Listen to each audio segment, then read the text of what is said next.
Shit, Marcos, grabe ka. Wala kang utang na loob, Marcos. God, napalibing yung tatay mo. Naging presidente ka because of Duterte. Ma'am, excuse me, pwede kayo ma-interview? Talking about Duterte. Matanong lang ho, as a ordinaryong netizen, kayo kami ho, pare-parehas lang tayo. Karapatan naman po natin ang magbigay ng opinion sa mga kaganapan ngayon. Yes ma'am, as a ordinaryong netizen, ano po ba yung inyo pong opinion sa ginawa po nila kay dating Pangulong Rodrigo Duterte? So yan, Assalamualaikum warahmatullahi ta'ala wabarakatuh. I am from Tawi-Tawi anyway. So yan, ang sakit ng ginawa nila ng Marcos, no? Sa ating pong Tatay Digong, napakasakit po ang ginawa nila. Knowingly po, ginawa ni Tatay Digong lahat po para sa bayan, hindi po para sa sarili niya, pero para po sa bayan. And yet, ganito po yung ginawa nila. Shit, Marcos, grabe ka. Wala kang utang na loob, Marcos. God, napalibing yung tatay mo. Naging presidente ka because of Duterte. Tapos, ganito yung ginawa mo sa kanya. Let's all pray, guys. Magkaisa tayong, to all the Filipinos out there, magkaisa po tayo. Huwag natin antayin na mag-martial law kasi yun nga, pag nag-martial law, posible na mawawala yung election. So posible ma-continue yung Marcos government, no? So let's just all pray, magkaisa tayo Filipinos, and let's fight for our Tatay Digong. So yan lang po. Yes, ma'am, dagdag ko lang. Ano ba yung naramdaman nyo nung nabalitaan nyo na nailipat na si Pangulong Duterte papuntang ibang bansa? Siyempre, hindi po maiwasan na mangyak-nyak ka. No, hindi mo maiwasan. Kasi as a workers dito po sa Pilipinas, alam natin na because of Tatay Digong, tumaas po lahat ng sahod ng mga empleyado, no? So hindi lang alam natin na lahat na hindi lang 'yon yung nagawa ni Tatay Digong. Halos marami siyang nagawa. Majority ng ikakabuti ng ating bansa ay nagawa po ni Tatay Digong. So please guys, paglaban natin ang ating Tatay Digong po. Ikaw ma'am, tanong ka ma'am? Tanong ka? Mensahe na lang. Mensahe. Kaya kumbaga kung mapanood ito ng kampo ng mga Duterte, ng kaniyang mga kamag-anak, even si Vice President, baka mapanood niya to, ano yung iyong kanyang mensahe niyo po para po sa kanya? To Duterte's family, Ma'am VP Sara, to Sir Baste, and to Kitty Duterte and all the Duterte's family, kami po ay nakikisa sa inyo. Let's all pray and nananawagan po kami sa lahat po ng Pilipino. Magkaisa po tayo. Yan na. Ma'am, pwede pa dagdag lang. Isa din po kasi sa nag-trending na video yung nakikiusap si Ma'am Hanelet kay Torre na yung ginawa ni Tatay Digong ay ginawa niya para sa mga anak natin, para makauwi na ligtas sa mga bahay-bahay po natin. Ano ang mensahe nyo kay Torre na kahit lantang gulay na po si Tatay Digong kahapon, naka-oxygen, ay itinuloy pa rin nila ang pagsakay sa kanya sa private plane? Hindi po yun makatarungan. Hindi po makatarungan yung ginawa nila. Knowing that our Tatay Digong is the sugar level is getting higher by that time, no? According to the news. And bakit po yung hinahayaan lang nila sa lagay ng ating Tatay Digong, tapos hinahayaan lang nila na doon lang sa may sofa, sa may chair, tapos hindi po ganoon dapat, no? As Former president. Hindi dapat nila ginawa yon. Dapat nirespeto nila, binigyan nila ng halaga yung health ni Tatay Digong, no? Sana hindi na nila inisip na it's about the politics, it's about pero sana binigyan man lang nila ng respeto ang health po ni Tatay Digong, no? Kasi what if ever may nangyari kay Tatay Digong because of that health status, so di ba? it's not. For me, it's very, very no. Sa Armed Forces of the Philippines, ma'am, ano naman po ang reaksyon niyo sa kanila? Kasi po, pagka dakip sa kanya sa airport, ay dinala po siya sa Villamor Air Base at pinayagan siya na makalipad na to the fact na meron siyang TRO. Not necessarily siguro sa mga Air Force, sa lahat ng mga sundalo na i-general na natin. Narinig ko din po kasi si Bongbong si Bong na nagsabi na na sundalo, minahal ko po kayo. Yung si Bongo, Senator Bong, mga sundalo, minahal ko po.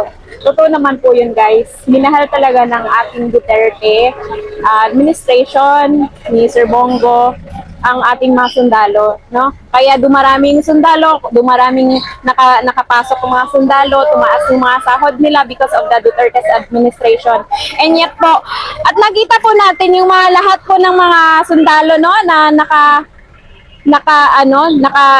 nagdala kay Tatay Digong doon sa may airplane, no, nangingiyak-ngiyak sila, meaning wala lang sila magawa. No, wala silang magawa kasi once they don't do that, no, pag hindi nila gagawin 'yon, sila mismo yung mapapahamak, no? Kasi syempre, because of that Marcos na inutusan sila na ganito gagawin na lang nila. But then we can feel, guys, ang sakit para sa kanila, no, sa mga sundalo out there. Alam natin masakit po sa kanila. Though we can't blame them naman, no, talaga, no, kasi gustuhin man nila ayaw i-arrest si Tatay Digong, ayaw dalhin, pero naka-duty po sila at ginagawa lang nila yung utos sa kanila. Sabi ko lang, mga kababayan, narito ako ngayon, hindi ako lumalabas bilang isang leader ng Pilipinas, bilang isang agila ng Pilipinas. Pero ngayon lumabas po ako dahil naawa na po ako sa ating bayan. Ano man ang ating relihiyon, INC man tayo, Pentecostal man tayo, born again man tayo, Katoliko man tayo, o Muslim. Assalamualaikum warahmatullahi wabarakatuh. Kaya aking ngayon sinasabi sa harapan po ng internet ito, ng medyang ito, 32 milyon, magsilabas na kayo, nailipad na si Tatay Digong pala. Siya ang nagmahal sa ating bayan. Kung pababayaan pa natin si Inday Sara Duterte, hindi natin mailuklok. Kawawa na tayo. Dayuhan na ang mangunguna sa atin. Andito na ang mga ISIS. Andito na ang mga Afghanistan. At karimari-marim ang nangyayari ngayon sa ating bayan. Ayon po sa mga kasama nating mga agila, mga DDS, nag-utos si BBM na naman na manggulo sa Davao dahil balak niya raw itong imarsyalo kung nagkagulo na. Pero bilang isang agila, ako po'y naninindigan na hindi niya kayang imarsyalo ito. Dahil sa panahon ni Cory, imamarsyalo na sana noon, lumabas ako at ako mismo ang umawak ng megapon at nanawagan at nag-respond ang mga marami taong bayan. Mauulit na ito. Alam niyo po, sasabihin ko ang totoo sa inyo, nahuli ng gobyerno ng Duterte yung itinutusan doon na manggulo. Sinabi, utos daw na katataas. At sinabi mismo, si BBM daw ang nagutos. Kaya tayo mga kababayan, magsigising na tayo. Pumal natin ang ating bayan, ngayon, o bukas, o huwag na natin palampasin ang araw na ito. Magsilabas na po kayo. Si Sara Duterte, maraming problema ngayon. Hindi niya alam ang kanyang ginagawa. Ito po ang lisensya ko na tinulungan natin ng Marcos. Ito yung Unitem, Unit Uniwide na ngayon. PTP Laban. Ito po yung ID ko po. Ito rin ang buong Pilipinas na sinasaklaw ko. Ito ang pagmamahal ko sa bayan. Kaya mga kababayan, sasabi ko sa inyo, mahal ba natin ang ating bayan? Lumabas na kayo. Hintayin nyo pa ba na tayo palalayasin ng mga dayuhan dito? Hintayin ba natin na magmamarcelo ang ating Pangulong Marcos na si Bangag? Yung asawa niya ngayon nasa ibang bansa, nagmamakaawa. Ang sabi ni Marcos kaninang nag-speech daw, wala daw siyang pakialam sa ICC. Pero bakit ICC? Saka wala namang totoo na aarestuin si Duterte kasi wala na tayo sa ICC, mga kababayan. Tayo ngayon ay nabubuhay sa madilim na kalagayan. Tayo ngayon ay nabubuhay sa pinakakurap na bayan. Kaya nga, ipinakikiusap ko lang, ibangon natin ang ating bayan. Punta tayo, sama-sama tayong pumunta sa Malacanang, palibutan natin ang Malacanang, mga general, mga pulis, mga sundalo, sinasahuran po kayo ng ating bayan, sinasahuran po kayo ng mga taong mamamayan, sinasahuran po kayo namin. Kaya ang masasabi ko na lang, Marcos, bumaba ka na, dahil darating na kami dyan. Hindi namin hihintayin pa ang 24 hours. Dahil maging din ang aming presidente na si Sara Duterte na ginawa mong vice, na kung wala ang DDS, walang Sara Duterte, hindi ka makakaupo. Noon, tinulungan ka namin sa pangunguna ng aming mahal na presidente, Tatay Digong, na siyang nagtaas ng mga sweldo ng mga sundalo, mga pulis, mga teacher, nagtaas ng mga sweldo ng manggagawa. Ngayon, anong ginawa ninyo? Pinaras nyo at ipinahuli nyo sa ICC. Kaya ngayon, mga taong bayan, magsilabas na po kayo. Huwag na nating hintayin na manawagan pa ang ating Pangulong Duterte na si Sara.